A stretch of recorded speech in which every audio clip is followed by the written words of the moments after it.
Assalamualaikum warahmatullahi wabarakatuh.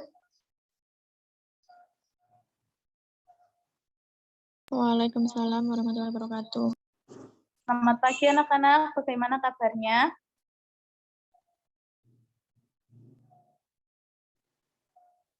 Baik, Bu. Alhamdulillah baik ya. Sebelum mengawali kegiatan, marilah kita berdoa menurut agama dan kepercayaan masing-masing. Berdoa mulai. Berdoa selesai. Sebelumnya Ibu presensi terlebih dahulu ya. Apakah ada yang belum hadir? Oh iya, sudah hadir semua ya. Jadi hari ini kita akan belajar mengenai keanekaragaman hayati.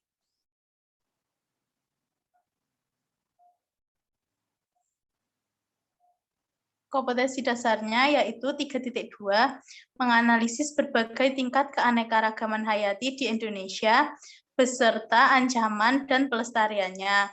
Nah, tujuan pembelajarannya yaitu yang pertama, mengidentifikasi perbedaan keanekaragaman tingkat gen, jenis, dan ekosistem melalui pengamatan lingkungan sekitar. Kemudian yang kedua, mengemukakan tipe ekosistem pada keanekaragaman ekosistem dengan ciri-cirinya, baik abiotik maupun biotik. Kemudian yang ketiga, menjelaskan penyebaran keanekaragaman hayati di Indonesia. Dan yang keempat, yaitu mengaitkan keanekaragaman hayati di Indonesia dengan fungsi dan manfaatnya. Lanjut.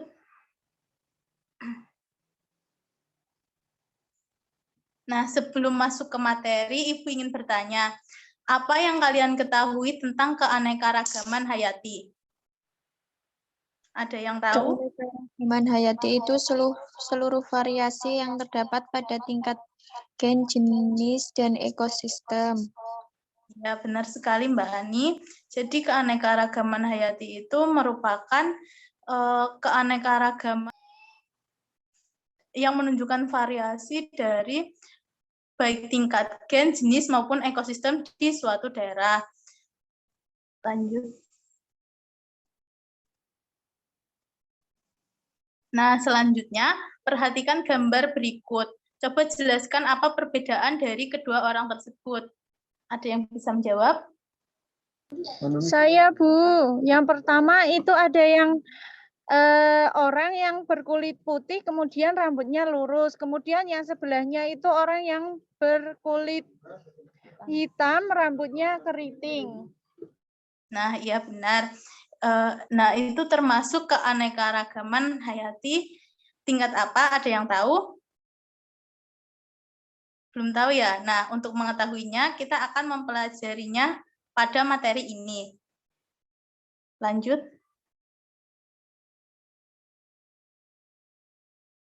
Yang pertama yaitu keanekaragaman hayati.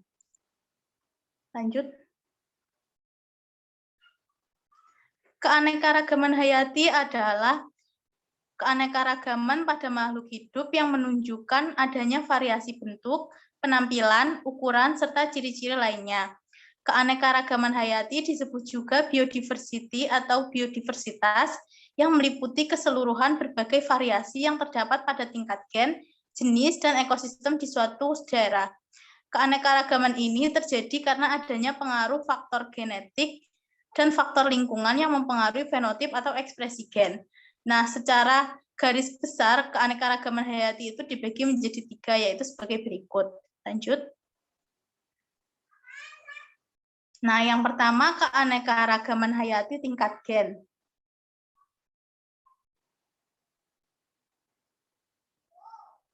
Keanekaragaman hayati tingkat gen adalah keanekaragaman individu dalam satu jenis atau spesies makhluk hidup. Nah, keanekaragaman gen menyebabkan bervariasinya susunan genetik sehingga berpengaruh pada genotip atau sifat dan fenotip atau penampakan luar suatu makhluk hidup. Nah, keanekaragaman gen ini menunjukkan adanya variasi susunan gen pada individu-individu sejenis. Nah, gen-gen tersebut mengekspresikan berbagai variasi dari satu jenis makhluk hidup seperti tampilan pada warna mahkota bunga, ukuran daun, tinggi pohon, dan sebagainya. Variasi dalam spesies ini disebut varietas. Nah, setiap individu tersusun atas banyak gen. Apabila terjadi perkawinan atau persilangan antara individu yang karakternya berbeda akan menghasilkan keturunan yang semakin banyak variasinya. Kemudian dari gambar itu, dari gambar mawar itu, kita ketahui bahwa tanaman mawar merupakan contoh keanekaragaman gen karena mawar memiliki beraneka warna seperti warna merah, warna kuning, warna putih, dan warna biru. Lanjut.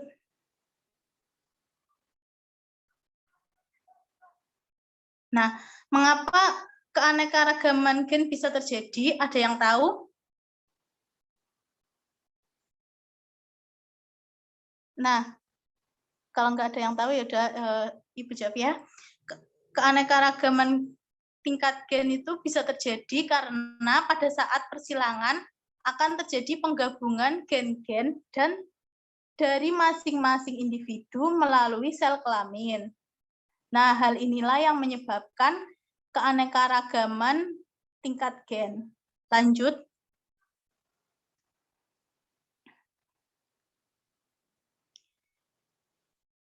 Yang kedua yaitu keanekaragaman hayati tingkat spesies atau tingkat jenis. Nah, jenis atau spesies ini diartikan sebagai individu yang mempunyai persamaan morfologi, anatomi, fisiologis, dan kemampuan untuk melakukan perkawinan dengan sesamanya sehingga menghasilkan keturunan yang subur atau fertil untuk melanjutkan generasinya. Nah, keanekaragaman jenis ini menunjukkan seluruh variasi yang terdapat pada makhluk hidup antar jenis. Perbedaan antar jenis pada makhluk hidup yang termasuk satu famili atau yang lebih mencolok sehingga lebih mudah diamati daripada perbedaan individu dalam satu spesies. Nah, contohnya pada gambar tersebut ada jenis dari keluarga kacang-kacangan seperti kacang kapri, kacang tanah, kacang hijau, kacang merah, kacang kedelai, dan kacang panjang. Lanjut.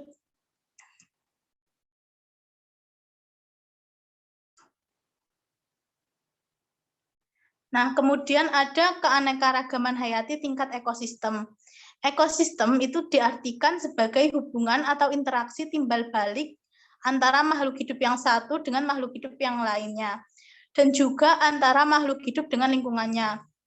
Nah, dalam aktivitas kehidupannya, makhluk hidup selalu berinteraksi dan bergantung pada lingkungan sekitarnya. Ketergantungan ini berkaitan dengan kebutuhan akan oksigen, cahaya matahari, air, tanah, cuaca, dan faktor abiotik lainnya. Nah, komponen abiotik yang berbeda ini menyebabkan adanya perbedaan cara adaptasi berbagai jenis makhluk hidup atau komponen biotik. Nah, hal ini yang menunjukkan adanya keanekaragaman ekosistem. Nah, jadi keanekaragaman ekosistem merupakan keanekaragaman suatu komunitas yang terdiri dari hewan, tumbuhan, mikroorganisme di suatu habitat. Keanekaragaman ekosistem ini terjadi karena adanya keanekaragaman gen dan keanekaragaman jenis atau spesies. Contohnya seperti yang ada pada gambar tersebut, yaitu yang pertama pantai, yang kedua ada sungai, yang ketiga ada gurun. Lanjut.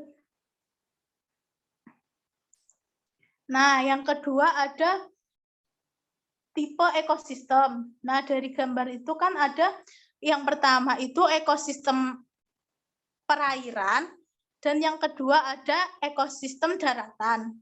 Lanjut.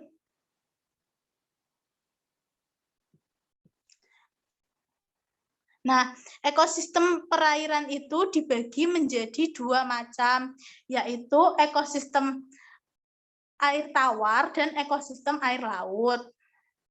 Nah, lanjut. Yang pertama yaitu ekosistem air tawar. Nah, Ekosistem air tawar ini memiliki ciri-ciri, yaitu yang pertama memiliki kadar garam dan salinitas yang rendah, bahkan lebih rendah daripada cairan sel yang dimiliki oleh makhluk hidup. Kemudian yang kedua dipengaruhi oleh iklim dan cuaca. Yang ketiga, penetrasi atau masuknya cahaya matahari dibagi menjadi beberapa zona, yaitu yang pertama zona litoral. Zona ini merupakan daerah dangkal yang dapat ditembus cahaya matahari hingga ke dasar perairan. Yang kedua yaitu zona limnetik, yang merupakan daerah terbuka yang jauh dari tepian sampai kedalaman yang masih dapat ditembus cahaya matahari. Kemudian yang ketiga ada zona profundal, yang merupakan daerah yang dalam dan tidak dapat ditembus oleh cahaya matahari. Nah, di daerah ini tidak ditemukan organisme fotosintetik atau produsen, tetapi dihuni oleh pemangsa dan organisme pengurai. Lanjut.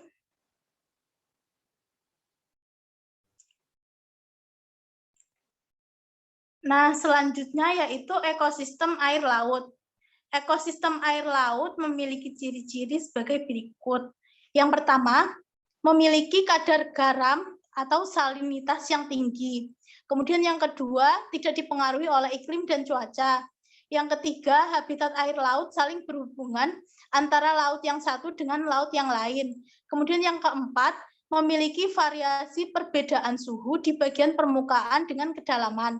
Kemudian yang kelima, terdapat arus air laut yang pergerakannya dapat dipengaruhi oleh angin, perbedaan densitas atau massa jenis air, suhu, tekanan air, gaya gravitasi, dan gaya tektonik batuan bumi.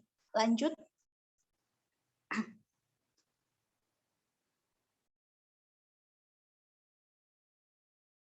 Nah, kemudian ada macam-macam ekosistem air laut. Nah, gambar yang pertama itu merupakan ekosistem laut dalam. Ekosistem laut dalam terdapat di laut dalam atau palung laut yang gelap karena tidak dapat ditembus oleh cahaya matahari. Pada ekosistem laut dalam tidak ditemukan produsen. Organisme yang dominan yaitu predator dan ikan pada penutup kulitnya mengandung fosfor sehingga dapat bercahaya di tempat gelap. Kemudian gambar yang kedua itu ekosistem terumbu karang. Ekosistem terumbu karang terdapat di laut yang dangkal dengan air yang jernih. Nah, organisme yang hidup di ekosistem ini biasanya antara lain terumbu karang atau coelenterata, kemudian hewan spons atau porifera, kemudian ada moluska atau kerang siput, kemudian ada bintang laut, ikan, dan ganggang. Ekosistem terumbu karang di Indonesia yang cukup terkenal antara lain Taman Nasional Bawah Laut Bunaken. Kemudian yang gambar yang ketiga yaitu ekosistem estuari. Nah, ekosistem estuari ini terdapat di daerah percampuran air laut dengan air sungai. Salinitas air di estuari lebih rendah daripada air laut, tetapi lebih tinggi daripada air tawar, yaitu sekitar 5 sampai 25 ppm.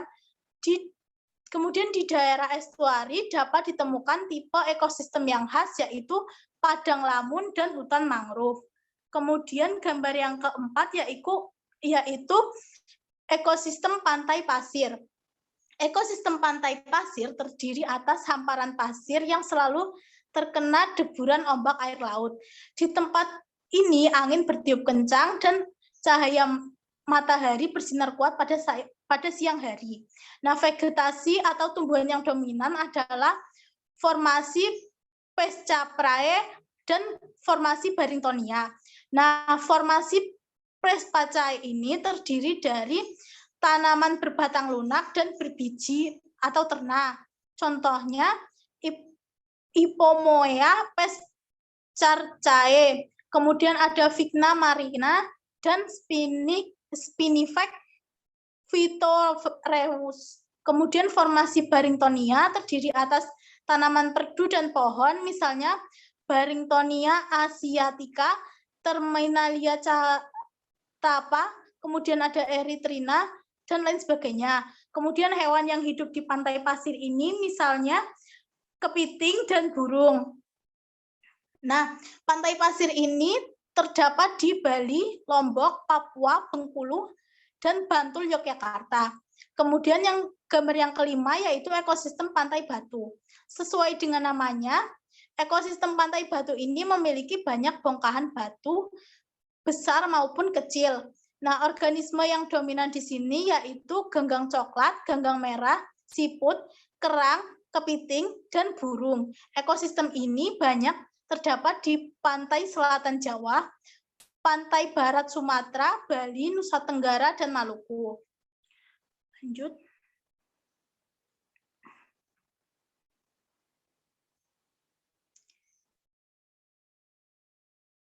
Nah, kemudian yang kedua ada ekosistem daratan.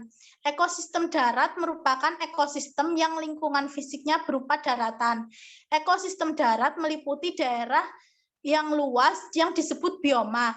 Nah, tipe bioma ini sangat dipengaruhi oleh iklim. Sedangkan iklim dipengaruhi oleh letak geografis, garis lintang, dan ketinggian tempat di permukaan air laut. Nah, berdasarkan letak geografis atau garis lintangnya, ekosistem darat dibedakan menjadi beberapa bioma, yaitu sebagai berikut. Nah, itu gambar yang pertama merupakan hutan hujan tropis. Hutan hujan tropis terdapat dalam wilayah Khatulistiwa, misalnya lembah sungai Amazon, Amerika Selatan, Asia Tenggara, dan lembah sungai Kongo. Kemudian hutan hujan tropik ini mempunyai spesifikasi abiotik seperti memiliki siraman hujan yang sangat deras antara 200 sampai 450 cm per tahun. Kemudian setiap tahun matahari bercahaya dengan temperatur lingkungan antara 21 sampai 30 derajat Celcius. Kemudian yang kedua yaitu gambar yang kedua yaitu bioma gurun. Nah, beberapa bioma gurun yang terdapat di daerah tropika yang berbatasan dengan padang rumput. Nah, ciri-ciri bioma gurun adalah yang pertama, gersang dan curah hujan rendah sekitar 25 cm per tahun. Kemudian suhu siang hari tinggi bisa mencapai 45 derajat Celcius sehingga penguapannya juga tinggi. Sedangkan malam hari suhunya sangat rendah, bisa mencapai 0 derajat Celcius. Kemudian perbedaan suhu antara siang dan malamnya sangat besar. Tumbuhan semusim yang terdapat di gurun berukuran kecil. Selain itu, di gurun juga dijumpai pula tumbuhan menahun berdaun seperti duri, contohnya kaktus. Kemudian ada tanaman tak berdaun yang memiliki akar panjang serta mempunyai jaringan untuk menyimpan air. Nah, hewan yang hidup di gurun antara lain rodentia, ular, kadal, patak, dan kalajengking. Kemudian gambar yang ketiga yaitu sabana. Nah, sabana merupakan padang rumput yang diselingi pohon-pohon. Sabana terdapat di daerah tropis dengan curah hujan 90 sampai 150 cm per tahun. Misalnya di Kenya, Afrika, dan Australia Utara. Nah, sabana ini dibedakan menjadi dua macam, yaitu sabana murni yang terdiri dari satu jenis pohon dan sabana campuran yang terdiri dari beberapa jenis pohon. Kemudian gambar yang keempat yaitu bioma tundra. Bioma tundra terdapat di belahan bumi sebelah utara di dalam lingkar kutub utara dan terdapat di puncak-puncak gunung tertinggi. Pertumbuhan tanaman di daerah ini hanya 60 hari. Nah, contoh tumbuhan yang dominan adalah Sphagnum sp, lichen, kemudian tumbuhan biji semusim, tumbuhan kayu yang pendek, dan rumput. Nah, pada umumnya tumbuhan di sini itu mampu beradaptasi dengan keadaan dingin. Hewan yang hidup di daerah ini menetap dan ada yang datang pada musim panas. Semuanya berdarah panas. Kemudian hewan yang menetap itu memiliki rambut atau bulu tebal. Contohnya seperti muskok, rusa kutub, beruang kutub, insekta, terutama nyamuk dan lalat hitam. Kemudian gambar yang kelima yaitu bioma padang rumput. Nah, bioma ini terdapat di daerah yang terbentang dari daerah tropik ke subtropik. Nah, curah hujan kurang lebih 25 sampai 30 cm per tahun dan hujan turun tidak teratur. Porositas atau perserapan air tinggi dan drainase cepat. Kemudian tumbuhan yang ada terdiri atas tumbuhan ternak atau herba dan rumput. Yang keduanya tergantung pada kelembaban. Hewannya antara lain bison, zebra, singa, anjing liar, serigala, gajah, jerapah, kanguru, serangga, tikus, dan ular. Lanjut. Nah, sampai di sini apakah ada yang ingin ditanyakan?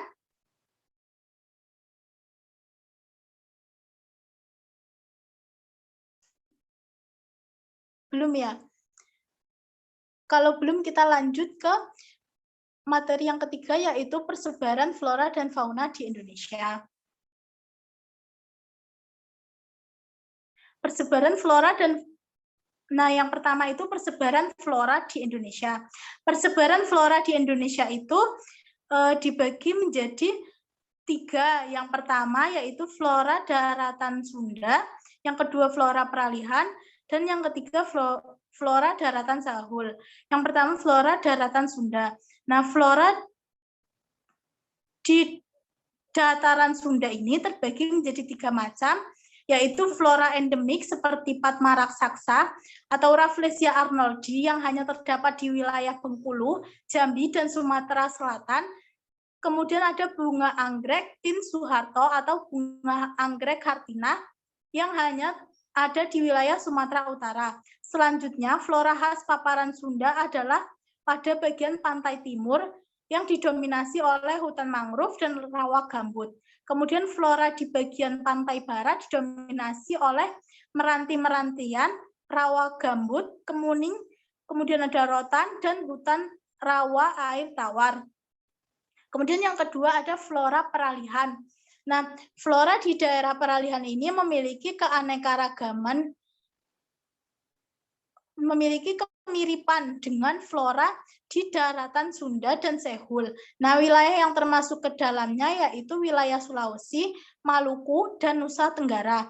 Nah, di Pulau Sulawesi ini setidaknya terdapat 4.222 jenis flora yang memiliki karakteristik yang hampir mirip dengan flora yang ada di Filipina, Maluku, Nusa Tenggara, dan Jawa. Nah, flora di bagian peralihan ini jika terdapat di pantai akan mirip dengan yang ada di Papua. Namun untuk flora yang berada di gurun sangat mirip dengan yang ada di Kalimantan.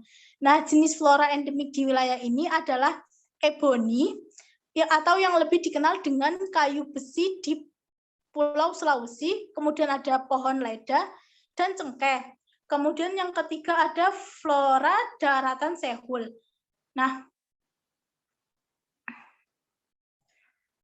hutan di daratan Sehul memiliki ciri-ciri yang sama dengan hutan Australia, wilayah utara dengan beribu-ribu jenis tumbuhan yang berdaun lebat dan hijau. Nah, ketinggian pohon di wilayah ini bisa mencapai 50 meter. Karena lebatnya daun pohon di hutan Sahul membuat sinar matahari itu tidak dapat menembus tanah, sehingga kelembabannya terjaga dan memiliki ciri air tanah yang baik dan membuat tanah subur dengan organisme yang ada di dalamnya. Nah, karena hal ini banyak terdapat tumbuhan yang merambat dan epifit. Nah, spesies endemik di dataran ini adalah sagu, pala, dan matoa. Selain itu juga terdapat beberapa jenis tumbuhan seperti pohon besi, cemara, merbau, dan jati. Nah, berikut merupakan contoh flora yang merupakan spesies langka. Ada yang tahu itu gambar apa saja?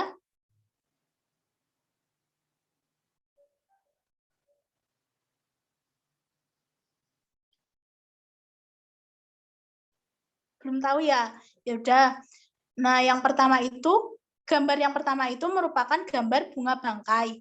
Bunga bangkai atau Armopalus titanum merupakan tumbuhan endemik dari Sumatera yang dikenal dengan bunga majemuk terbesar.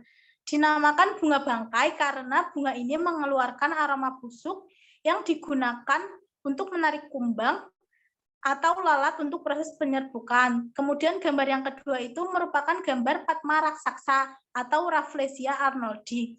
Nah, tumbuhan ini merupakan tumbuhan terbesar, bahkan merupakan bunga terbesar di dunia. Nah, bunga ini pertama kali ditemukan pada tahun 1818 di hutan tropis Bengkulu atau Sumatera. Bunga ini terdiri dari 27 spesies dan dari semua spesiesnya ditemukan di Asia Tenggara. Kemudian yang ketiga ada bunga Edelweiss Jawa. Nah, Edelweiss Jawa ini merupakan tumbuhan endemik zona alpina atau montana di berbagai pegunungan tinggi Nusantara. Nah, Edelweiss Jawa ini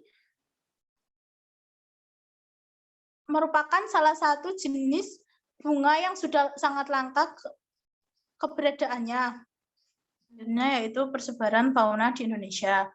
Nah, itu merupakan gambar peta persebaran fauna di Indonesia.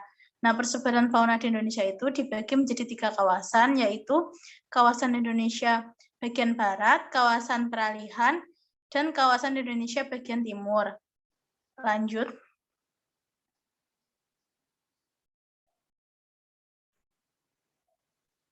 Nah, kemudian yang pertama yaitu daerah sebelah barat garis Wallace. Nah, kawasan Indonesia yang termasuk ke dalam daerah sebelah barat garis Wallace ini meliputi Sumatera, Jawa, Kalimantan, dan Bali. Nah, beberapa jenis fauna kawasan Indonesia bagian barat yang juga menjadi spesies endemik antara lain harimau, macan tutul, leopard, gajah, badak Jawa, banteng, orangutan, wau-wau, lutung, merak hijau, dan burung jalak Bali. Lanjut.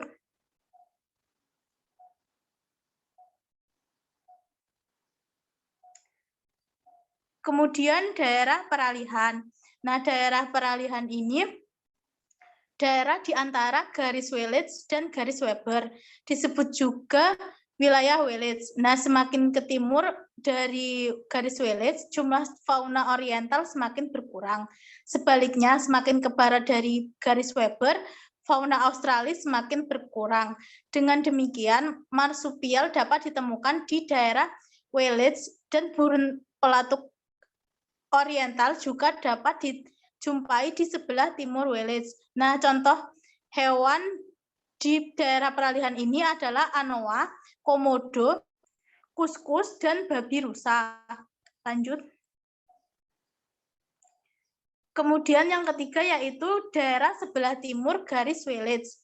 Nah, wilayah Indonesia yang ada di sebelah timur garis Wallace ini memiliki berbagai jenis fauna Australia, yaitu berbagai jenis burung dengan warna bulu yang mencolok seperti kasuari, cendrawasih, kakak tua, nuri, dan parkit. Ada pula merpati jambul dan beberapa jenis hewan berkantung dan walabi. Nah, contohnya itu hewannya itu tadi ya. Lanjut.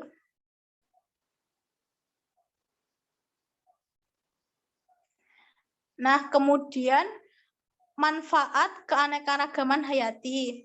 Manfaat keanekaragaman hayati yang pertama itu ada tanaman padi. Tanaman padi itu sebagai sumber pangan. Nah, karena tanaman padi itu merupakan makanan pokok dari sebagian besar penduduk Indonesia, yaitu beras. Kemudian yang kedua ada mengkudu sebagai obat-obatan. Nah, mengkudu itu dapat dimanfaatkan sebagai obat darah tinggi. Kemudian yang ketiga ada bunga melati, yaitu sebagai sumber kosmetik. Kemudian ada pohon jati sebagai sumber papan. Kemudian ada ulat sutra sebagai sumber sandang, yaitu ulat sutra digunakan untuk membuat kain sutra. Lanjut. Nah, apakah ada yang belum paham? Apa ada yang perlu ditanyakan? Belum, Bu. Nah, jika belum, sekarang kita menonton video ya.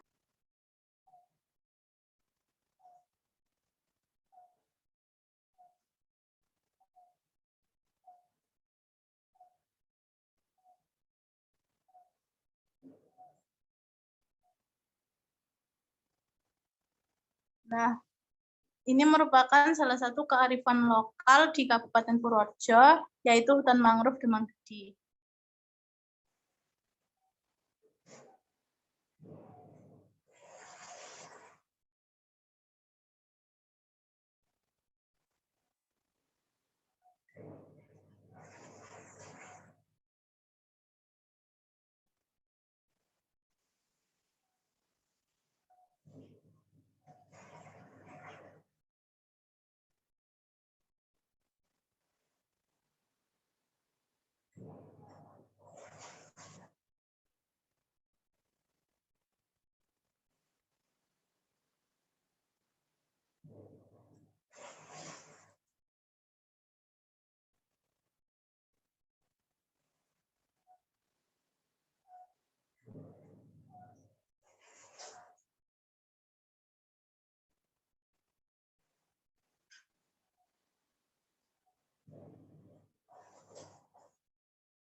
Nah, bisa kita lihat ya, di situ banyak spesies tumbuhan-tumbuhan yang memang tumbuh di daerah pantai.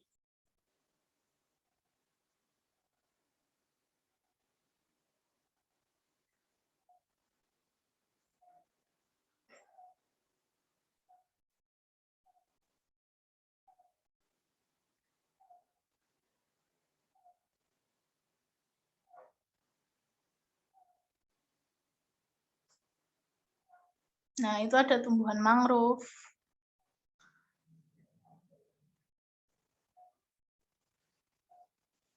Tumbuhan apel mangrove.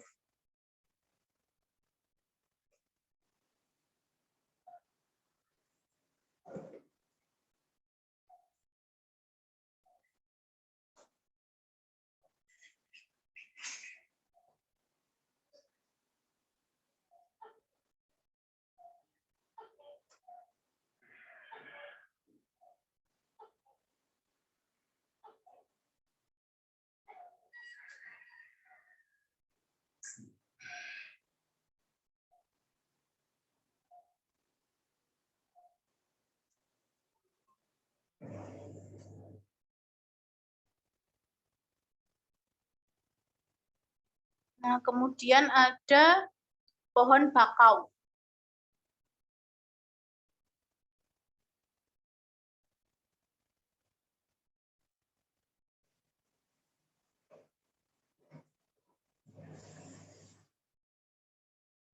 Nah, dari video tersebut, kira-kira itu termasuk ke dalam keanekaragaman hayati tingkat apa?